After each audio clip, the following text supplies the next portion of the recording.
আসসালামু আলাইকুম। আজকে 5 মিনিটের বক্তব্যে ইউটিউব এবং ফেসবুকের কার্যকারিতা আমি সবার সাথে শেয়ার করছি। এখানে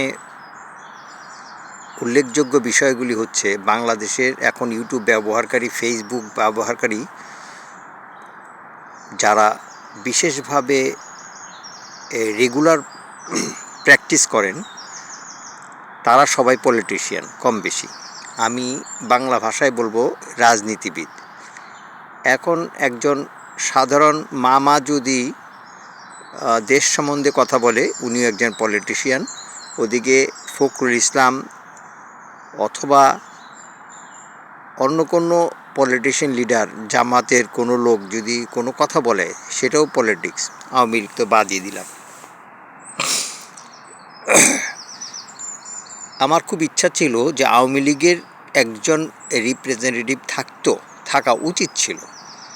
একজন ছিল, উনি আবার বিএনপির কোর্ট পড়ে কথাবার্তা বলেন, ওই ফয়জুল কিব আইনজীবী।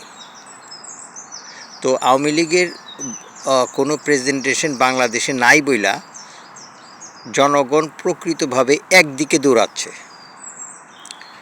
একদিকে দৌড়ানো মানে কি, ভালোর দিকে যাচ্ছে না খারাপের দিকে যাচ্ছে? আমি বলবো ভালোর দিকে যাচ্ছে। কিন্তু আওয়ামী লীগ যদি থাকতো, সেই দৌড়টার মধ্যে একটা ফোর্স আসতো। পলিটিক্স করাটা ভালো, কিন্তু অতিরিক্ত পলিটিক্স করা ভালো না। ওই যে দেশের স্বার্থের বিরুদ্ধে পলিটিক্স করা, যারা নাকি নেতা পর্যায়ে আছেন, তাদের পলিটিক্স আর রাজন হত্যার যে প্রথম উদ্যোক্তা, যিনি এটাকে ভাইরাল করেছেন, ওনার পলিটিক্সটা এক এক রকম। এখন কার কী কাজ কাম কোনভাবে কাজে আসতেছে সেটা বোঝা যাচ্ছে না। তবে সৎ পথে থাকলে, সৎ কথা বললে মানুষ সেটা অ্যাপ্রিসিয়েট করে। আমি এখন বলছি, পাকিস্তানের যারা ইউটিউবার, তারা দেখবেন সমস্ত গ্রামগঞ্জের সমস্ত সাধারণ মানুষের ব্লগগুলা খুব মানুষের পছন্দ। ইন্ডিয়ান ব্লগ দেখবেন যে মুসলমানদের কিভাবে রক্তাক্ত করে পিটাচ্ছে, জয় শ্রী রাম বলে তারা পিটাচ্ছে। এটা ইন্ডিয়ান ভিডিও ইউটিউবারদের প্রোডাক্ট। আর বাংলাদেশের ইউটিউবাররা আপনি দেখবেন সবাই কম বেশি পলিটিক্স নিয়ে কথা বলে।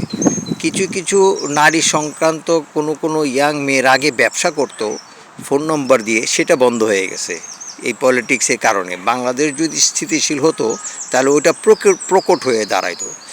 এখন স্টার জলসা, ওই যে সমস্ত ইন্ডিয়ান প্রোগ্রামগুলা সমাজে প্রচলিত ছিল, ওগুলিও বন্ধ হয়ে গেছে এই ইউটিউবারদের, পলিটিশিয়ানদের বক্তব্যের কারণে।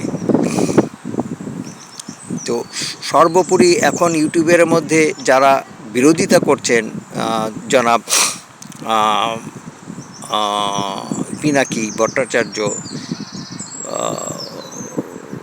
পিনাকি ভট্টাচার্যের সাথে আছেন জনাব ইলিয়াস হোসেন, অথবা Kibria, Jacob Milton, Kanak Sarwar, major Delwar, colonel Delwar, তারপরে এরকম বহু লোকই একটার পর একটা বিবৃতি দিয়ে যাচ্ছেন, এবং সমস্ত বিবৃতিগুলিও একে আরেকজনের বিপক্ষে কথা বললেও যিনি শুনছেন উনি কিন্তু একটা প্রকৃত পলিটিশিয়ান হচ্ছেন। তো যাই হোক, সকালবেলা আমি সবার কাছে একটা অনুরোধ করছি যে আপনারা পলিটিশিয়ান যারা হতে চান, তারা 1 মাস এগুলি দেখলেই নিজেও একটা এলাকার একজন পলিটিশিয়ান হতে পারবেন। আরেকজন ভদ্রলোক গৌতম দাস, ওনার ভিডিওর সাথে আমি গত 1 সপ্তাহ ধরে পরিচিত হয়েছি। উনি অ্যাকচুয়ালি তথ্যভিত্তিক কথা বলেন বলে ওনার প্রয়োজনীয়তা আমি ফিল করছি। এখানে হিন্দু সম্প্রদায় যারা আছেন, তারা আমার মনে হয় একটা নীরব বিপ্লবের মধ্যে অংশীদার হতে পারে, যদি পশ্চিমবাংলার মানুষ এবং পূর্ব বাংলার মানুষ এক হয়ে যায়। কারণ পশ্চিমবাংলার মানুষও দিল্লির থেকে অতিষ্ঠ, আর আমরা আওয়ামী লীগের থেকে অতিষ্ঠ। পশ্চিমবাংলার মিক্সচার হাসিনা খেয়েছে, তাই আমাদের পক্ষে আওয়ামী লীগের সাহায্য করাটা খুবই কষ্টকর। তেমনি আমি মনে করতেছি দিল্লির মিক্সচার পশ্চিমবাংলার লোকেরাও খেয়ে সহ্য করতে পারতেছে না। সুতরাং এইখানে একটা একটা একটা পরিবেশ সৃষ্টি করা দরকার। আমরা পশ্চিমবাংলার বাঙালিদের সাথে আছি। ধন্যবাদ।